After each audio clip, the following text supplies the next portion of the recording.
Hey there. I hope everyone is doing well.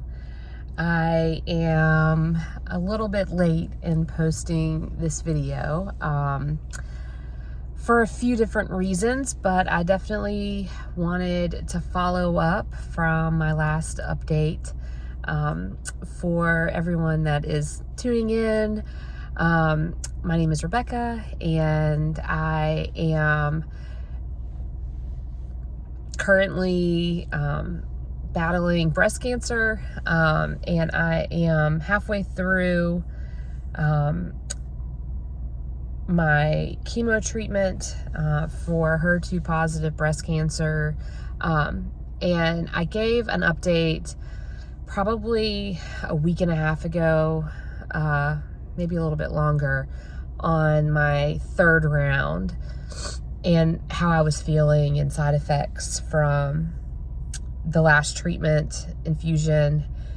And I mentioned at that point that I had an MRI scheduled for the following week, which I guess right now that means that was last week. So today is a Friday, and I had an MRI last Tuesday, not this week, Tuesday, last Tuesday. And I met with my oncologist last Thursday. And so I wanted to kind of give an update on how that went and the results and how I'm feeling. And this update will be a little bit different than the other updates because typically my side effects from my chemo, I've known what they are, and they kind of stop towards the middle to end of the second week. So we're in the third week, at the end of the third week right now. And it's been a little bit different this time. So, most importantly, I guess I should start with the MRI and those results and how that went. So I had a breast MRI to see whether or not the chemo had, whether it's working or not. And before we went into the MRI, my oncologist told my family and me, listen, there's obviously like a couple of ways this can go. Like, it can show that there's improvement. It can show that there isn't much improvement, or there's no improvement, and that's okay if it shows that. We're only 3 rounds in. And it can also show that the cancer's grown. And if that happens, then, we'll have a conversation about that and where we go from here. And so obviously going into the MRI,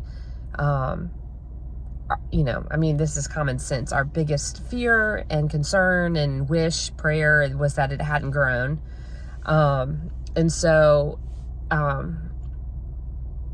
it gives you anxiety going into an MRI. So I was pretty anxious going into it. I went into the MRI on a Tuesday, which was exactly a week after my chemo treatment. And this third round of chemo has hit me the hardest out of all of them. So I wasn't necessarily feeling that great. I didn't realize that it hit me so hard probably until probably the beginning of that week. And it's just a different kind of hard. I think I'm used to the side effects. I'm getting used to them, but so they're not as surprising, or there's an element of uncertainty, like how you're going to feel. And I have gotten used to them by now. But it's lingering and harder, and I'm just more exhausted and tired. And I probably overdid it that first couple of days after chemo this time. And I think, maybe that's something that has impacted the rest of the recovery. I'm not really sure. But anyways, I'm rambling. I go into the MRI, and for those of you who don't know how a breast MRI works, you go in and you lay down on your stomach with your hands above your head, and your girls are like hang in these little holes. And they put you in like this tube machine that's very loud, and they put headphones on you. And my MRI was with and without contrast, so I had an IV in my arm, and excuse me.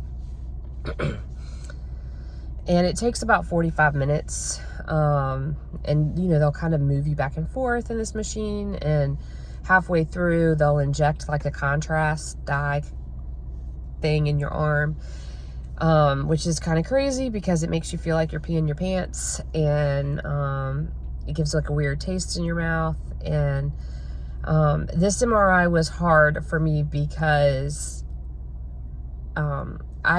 since I've done chemo and since I've had my port put in, I haven't really laid on my stomach too much. I'm normally a stomach sleeper, and I'm more comfortable in my stomach, but I haven't done that since I've been diagnosed, really. And mainly because I feel weird with my port, or if I'm not feeling well and I'm feeling nauseous, which I've really felt nauseous in the last 2 weeks, more so than I have at all. It just makes you feel not so great. So right before they pulled me out of the MRI machine, I was praying that I was not going to throw up in the MRI machine. And when you do an MRI, you have to sit like really still. I've had this cough because I've had one of the side effects that I've had from this chemo recently is the back of my throat feels sore and swollen, and my oncologist told me that was basically I probably have like ulcers in the back of my throat from the chemo. And so that's uncomfortable. They've given me a magic mouthwash to help with that, which numbs the back of your throat. But it's not so fun. And anyway, so I'm in the MRI machine, and at the end of it, if they hadn't pulled me out when they did, I probably would have thrown up in the machine. I felt better once I sat up, and I didn't. But it wasn't fun. And I wasn't feeling that great, but we made it through. And then we met with my oncologist on Thursday. I kind of drug out this a little bit more than I thought I would. But what the MRI shows, the news is good. It shows that the lymph nodes, the axillary lymph nodes on my right side, they don't see them swollen at all. There was no, I think they call it like axillary adenopathy, or I don't know, I'm saying the word wrong, but if you remember, the way that I found my accurate diagnosis was through an MRI, which is why they did an MRI on this for this procedure instead of an ultrasound. They didn't find my lymph nodes on an ultrasound originally. The MRI is what picked that up, and that's what actually put me into like stage 3. So when they compared this MRI to the last MRI, or the MRI, I guess I've had 3 MRIs now, to the first one, it did not, the lymph nodes were not significant. So that is really good news. Or I'm going to choose to think that that's really good news. I think my oncologist thinks that. The main tumor on my right side has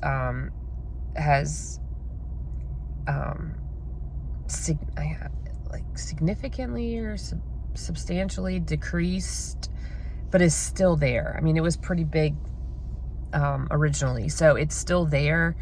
But it's working because it's getting smaller. I have kind of probably like an abnormal response to this emotionally, which is surprising, maybe not logical. When we originally got the results on my chart, I got the results on my chart before I met with my oncologist, And I read them and I immediately burst into tears. And it was because it did show that there was a decrease and that it hadn't grown. And I think that was my fear, that it would have grown and it wasn't working. And I'm going through all of this. So my reaction was, that I cried because I was happy. And then I immediately got tense because I was like, well, we're just reading this, we need to meet with the oncologist. And then we did meet with the oncologist, and his, what he told us was basically what we read. And he made the comment, like, the good news is that it's working. The bad news is you have to keep going. We have to keep doing all of this. And my, like, emotional response to all of that, you think that you want to stay positive and be, like, super excited or whatever. I'm not. I still feel very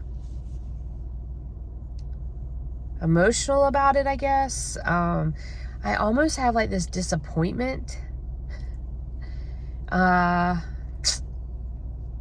which doesn't make sense because I know, like, what the pathway is, and I know that this is a long process to get all the cancer out, and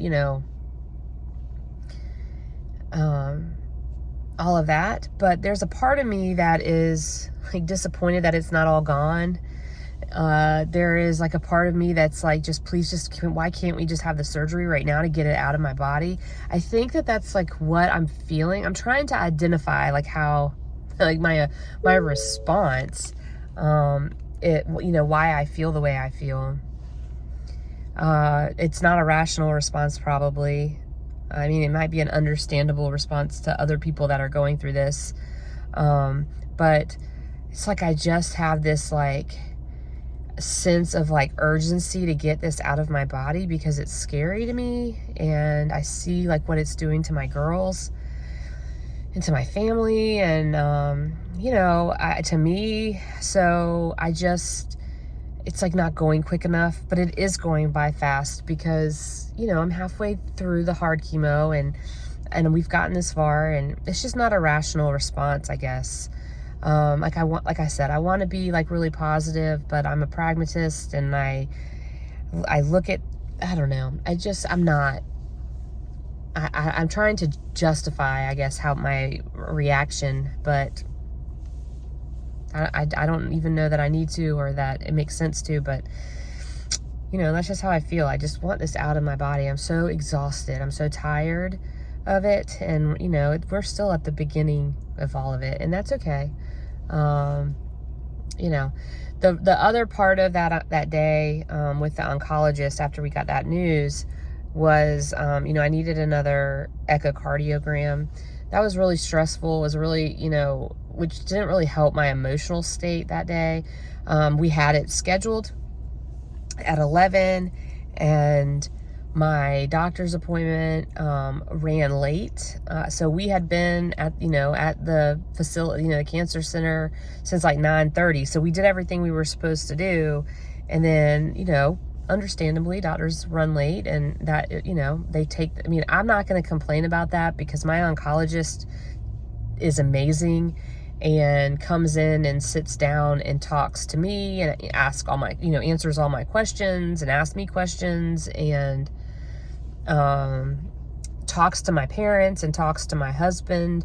I come with an entourage. I'm very fortunate that I have a supportive family, and they are at everything. So, he takes all of that in and takes his time with us. So he does that with all of his patients. And I think that's important, because, he's in this whole process, like, him and his team have taken the time with us, and I appreciate that because not everybody does that, and I have felt rushed, and that doesn't make you feel confident. He does, so I appreciate that. However, when he ran late, the echocardiogram, we were like 15 minutes late for that, and they were unwavering and would not schedule it. However, or would not, like, let me go in for that appointment there. However, I had to get it done, like, right then. And my oncologist was saying, like, you have to get it done. So we had to end up going to, we went to another facility, to get it done. They were not so great. You know, we got there early. It took them forever to, you know, they were running late, which is frustrating when, you know, it's frustrating when you can't be late to an appointment, but they can be late to have you in. That, you know, if you're going to accommodate them, they should accommodate you, but whatever. Anyways, I got my echocardiogram done. I haven't heard anything from the oncologist about that, so I'm assuming that everything is fine. You know, they do those pretty regularly because the TCHP, and it might be like not the TC part. It might be like the Herceptin and Progetta that I'll take for, you know, mini treatments after this particular regimen is done. Those are the HER2 positive targeted therapies. It may be because of those, because I think I'm going to have echocardiograms for a while, but they, I guess, can cause heart damage, so they are constantly monitoring my heart to make sure that it's not doing that. So that was my day on Thursday of last week. And that was, you know, kind of stressful. So, but, you know, like I said, the good news is that it does show that it's working. And that's good, because I'm going to tell you what, this chemo isn't getting any easier. And he said that. What he did say was that, you know, it's cumulative. It's not surprising that you're starting to feel worse for longer. And I think that that's what it is. So last week and this week, so on week 2 and 3, I'm used to like not feeling so great necessarily on week 2, and then I have my good week, which is this week, which is the week 3. But this week has also been hard. Some things that have happened in the last 2 weeks that did not necessarily happen in the first 2 rounds is I have been more nauseous, and I have thrown up more.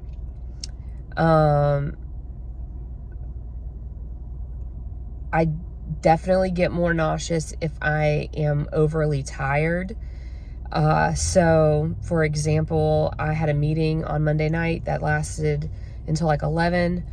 I was very tired when I got home, and then I woke up in the middle of the night and was throwing up, very nauseous and, you know, sick to my stomach.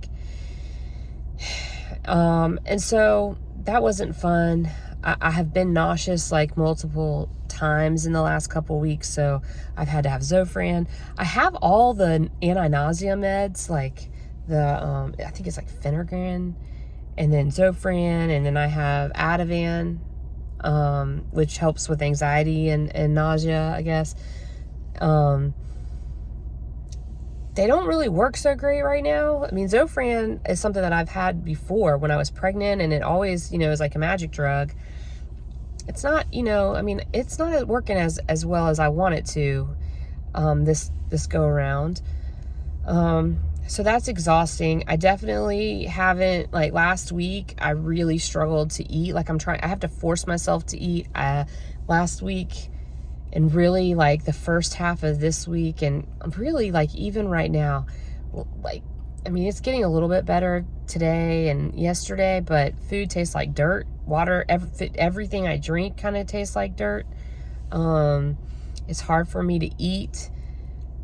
And it is, you know, like the side effects that I've had from the beginning, where it's hard for me to keep anything in my body, that has not changed. And now it's just, you know, I'm also like kind of, it's, you know, with the throwing up, that's a new thing. So that is not fun. But what happened this week is that is different than the last 2 weeks. Is like I'm not hungry.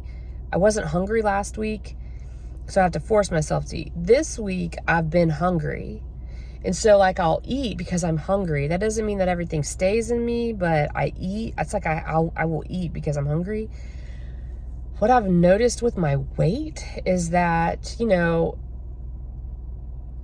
it's like I will lose 10 or 15 pounds in the first 2 weeks, by the end of the first 2 weeks. And then on this week, it's like, you know, after one day of eating, it's like I gained 3 pounds, but it's not like I'm eating that much. And what I think is happening, you know, from my basic knowledge and just from what I'm reading, is that it's almost like my body must think I'm starving myself.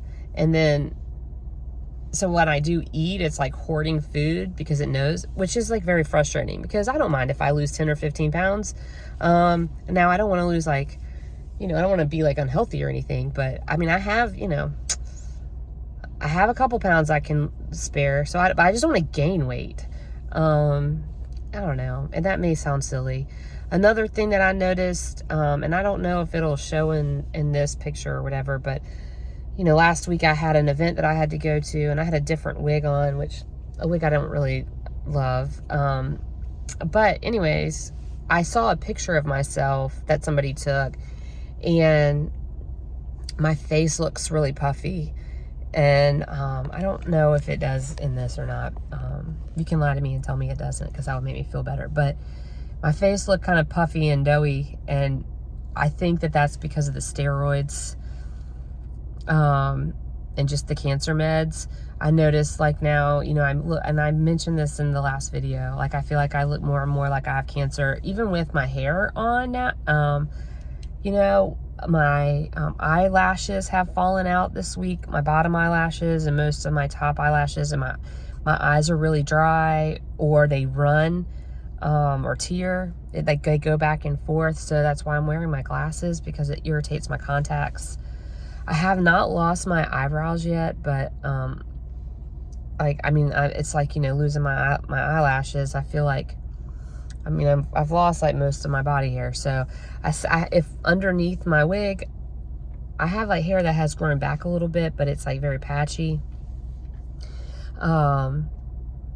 So my skin is really dry. My makeup doesn't stay on my face like it should. I don't know if there's like special makeup, or, I mean, I use good makeup, so I don't know. It's maybe my skin is just totally different. I saw a friend yesterday, and I mean, she just basically said in her nice way, you know, that I look tired, and she can tell that, like, I'm sick. She didn't say I look sick, but, you know, when you tell somebody that they look tired, like, you know, you don't look that great. That's, and so I just feel that, what, you know, that's just it's not important in the scheme of things, and all, you know, I know that, but it just is what it is. It's okay. I'm not a big makeup person anyways, but it's all right. So, yeah, so those are some of the side effects that I've had this week. I'm trying to think of, like, what else. You know, everything is just getting longer. I'm tired. I'm a lot more tired. I am dreading next week. My next chemo is on Tuesday. And the positive side is 3 down, 3 more to go. Number 4 is on Tuesday. June 11th is my last chemo. So I have Tuesday, which is April 30th, and then I have like May 21st, and then June 11th. And in the scheme of things, June 11th will be here quick. I know that. So I'm trying to just keep my eye on that day. I know that it'll be here. I just dread knowing what's coming, and that it, you know, I'm not going to feel great, and just bracing myself for that. You know, I don't know that it'll ever get easier. I don't know that it should ever get easier. I don't know. But it's necessary, right? So it's the only option. So we got to do it. I know that, but I can still dread it because I do. And we'll get through it. The other thing that that has happened this week is I've talked a lot about my surgery, the upcoming surgery, and getting second opinions and things like that. On Monday, I am meeting with another hospital system that has a breast surgeon that comes highly recommended by several friends. And my oncologist knows him and speaks very highly of him. So I am going to meet with another breast surgeon who also works closely with another plastic surgeon, and just get a second opinion and kind of get a feel for him and how I feel, comfort level, and whether or not, I think that I'll be comfortable with him or not. Everybody has different preferences. And I've talked about getting a second opinion. This guy lives near us, which is convenient. Convenience isn't the only thing, but it is a thing because we have kids and it's summer, and going somewhere else is hard on not just me and my immediate family, but my parents and everybody else that helps us survive. So I hope that I like him. And if I don't, that doesn't mean that we won't go with the original surgeon, or that we won't go out of town. We'll just see how that goes. But I did get an appointment with him. And so hopefully that goes well. I'll update on how that is. I really want to get that sorted out so we can get it scheduled in July. That makes me feel better. It makes me feel like I have some control. I've talked about this. I might be a little bit of a control freak, and cancer totally takes control away from you. So it would be helpful for me to be able to schedule something in a time frame that helps me, and my family and summer schedules and whatever. But so hopefully pray that goes well. We're praying for that. So that is my latest update. Good news. You might see me jump up and down and get super excited once they tell me that I don't have cancer in my body. That might just be what it is. I don't know. I'm trying over here to stay positive. But I need to stay positive because so far it's doing what they said they would do, and everything is going well. So that's where we are. And so we will update you when we have more information and as things keep moving along. So I appreciate you tuning in for my updates. I hope you subscribe to my channel, and it'll notify you when I have new updates. I appreciate all of the support. If you have any questions, drop them in the comments. And